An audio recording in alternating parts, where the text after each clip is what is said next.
Hi there! Welcome back to American Lingo Academy. I'm Luna, and today we're going to learn 10 super useful expressions that native English speakers use all the time in everyday conversations. These are really common, so learning them will help you sound more natural and confident when you speak English. I'm going to explain each one slowly and clearly, and I'll give you 2 real-life examples for each expression so you can see exactly how to use them. Are you ready? Let's get started.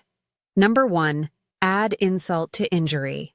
This is an idiom. It means to make a bad situation even worse by doing something else that's also negative or hurtful. So imagine something bad already happened to someone, and then another bad thing happens on top of that. That second bad thing adds insult to injury. For example, imagine your friend Sarah was late for an important job interview because her car broke down. That's already really stressful, right? But then, when she finally got to the interview, the company told her they already hired someone else. To add insult to injury, they told her the position was already filled. Here's another one. Let's say you ordered a birthday cake for your daughter's party, and when it arrived, the cake was the wrong flavor. But then, to add insult to injury, the delivery person charged you extra for late delivery even though it was their mistake. Number 2, apple of my eye. This is also an idiom. It means someone or something that you love very much, someone who is extremely special and important to you. We usually use this to talk about people we adore, like our children, our partner, or someone we care deeply about. It's a very sweet and affectionate way to describe someone. For example, imagine you're talking to your coworker about your family, and you mention your 5-year-old son. You smile and say, "My little boy is the apple of my eye. I just love spending time with him." This shows that your son is incredibly precious to you. Here's another one.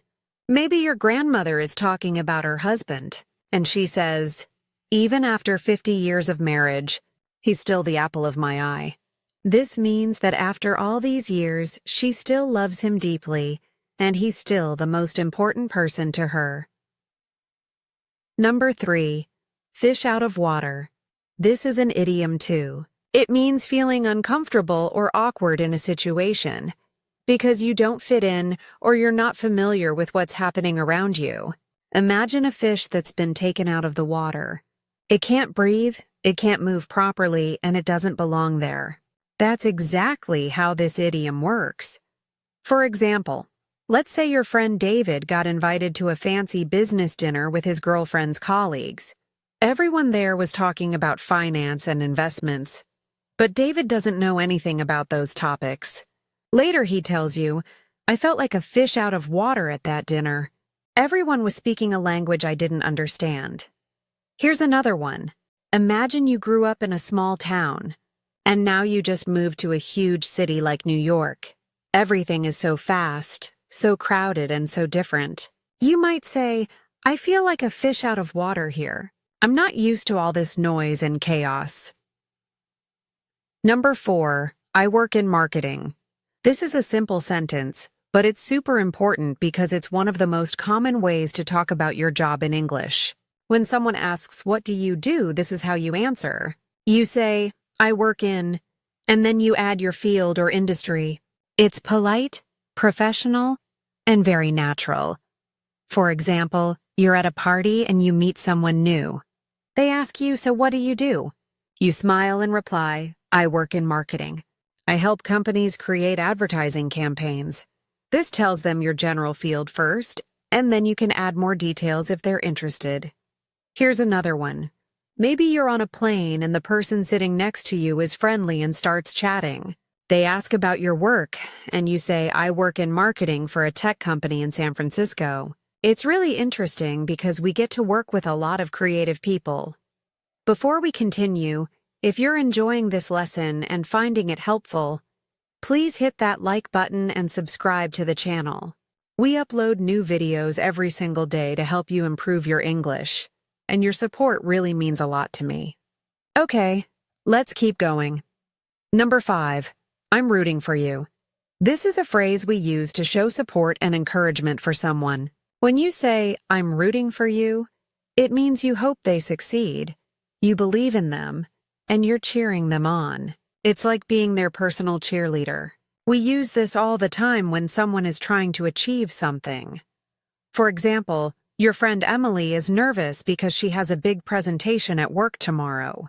You want to encourage her, so you send her a text message that says, "Don't worry, you're going to do great. I'm rooting for you." This makes her feel supported and less alone. Here's another one. Imagine your brother is training for a marathon. He's been running every day and the race is this weekend. You give him a hug and say, "Good luck on Sunday. I'm rooting for you. You'll do amazing." This shows him that you care about his goal and you're cheering for him. Number 6, we understand each other. This is a simple sentence, but it has a deep meaning. It means that two people are on the same page. They have a mutual agreement or a shared understanding about something. Sometimes it means you both know what the other person is thinking without having to explain too much. For example, you and your roommate are talking about keeping the apartment clean. You both agree that you'll take turns doing the dishes.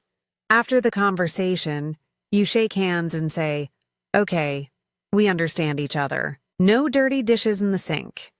Here's another one. Maybe you're negotiating with your boss about taking time off for a family vacation. After discussing the dates and making sure your work will be covered, your boss nods and says, "All right, we understand each other. Enjoy your trip." This means you both have a clear agreement. Number 7, water under the bridge. This is an idiom that means something happened in the past, but it's over now, and it doesn't matter anymore. We use this expression when we want to forgive someone or move on from an old problem. It's like saying, "Let's forget about it. It's in the past." For example, you and your best friend had a big argument 2 years ago. It was really hurtful at the time, and you didn't talk for a few months. But now you've both apologized and your friendship is strong again. Someone asks you about that old fight and you say, "Oh, that's water under the bridge. We've moved past it and we're closer than ever now." Here's another one. Imagine you used to work with someone who criticized your ideas in meetings. It bothered you back then, but now you both work at different companies. You run into that person at a conference and they apologize. You smile and say, "Don't worry about it. That's all water under the bridge." Number 8, easy does it. This is a phrase we use to tell someone to be careful, to slow down, or to do something gently. It's often used when someone is doing something physical, like carrying something heavy or fragile. But it can also be used to calm someone down emotionally. For example, your dad just had knee surgery and he's trying to walk up the stairs for the first time. You're worried he might hurt himself. So you hold his arm and say, "Easy does it, Dad. Take your time. There's no rush." Here's another one. Maybe you and your friend are moving a big glass table into your apartment. It's really heavy and you don't want to drop it. As you're lifting it, you say, "Easy does it. Let's move slowly so we don't break it." Number 9, can I get the check? This is a question we use at restaurants when we're ready to pay for our meal. In American English, we call the bill the check. So when you're finished eating and you want to pay, you ask your server, "Can I get the check?" It's polite, simple, and very common. For example, you just finished a lovely dinner with your family at a nice restaurant. Everyone is full and happy and you're ready to go home. You look around for your server, and when they come to your table, you smile and say, "This was delicious. Can I get the check, please?" Here's another one. Let's say you're having lunch with a colleague during your work break. You only have an hour, and you need to get back to the office soon. You've both finished eating, so you wave to the waiter and ask, "Excuse me, can I get the check? We need to head back to work." Number 10, don't throw away. This is a phrasal verb that means don't put something in the trash or don't get rid of something. We use this when we want to keep something because it's still useful, valuable, or important. It can be about physical objects, but sometimes we use it figuratively too. For example, you're helping your mom clean out the garage, and you find an old box of your childhood toys.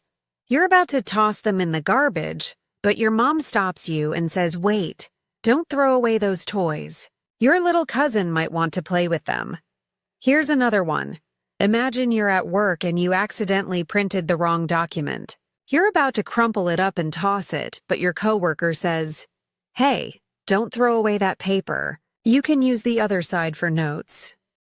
And that's it for today's lesson. We covered 10 really useful expressions that you'll hear all the time in American English. I hope you feel more confident using them in your own conversations. Remember, practice makes perfect. So try to use these expressions when you speak English this week. If you enjoyed this video, don't forget to like, subscribe, and turn on notifications so you never miss a lesson. We upload new videos every single day. Thanks so much for watching, and I'll see you in the next video. Keep practicing and keep improving.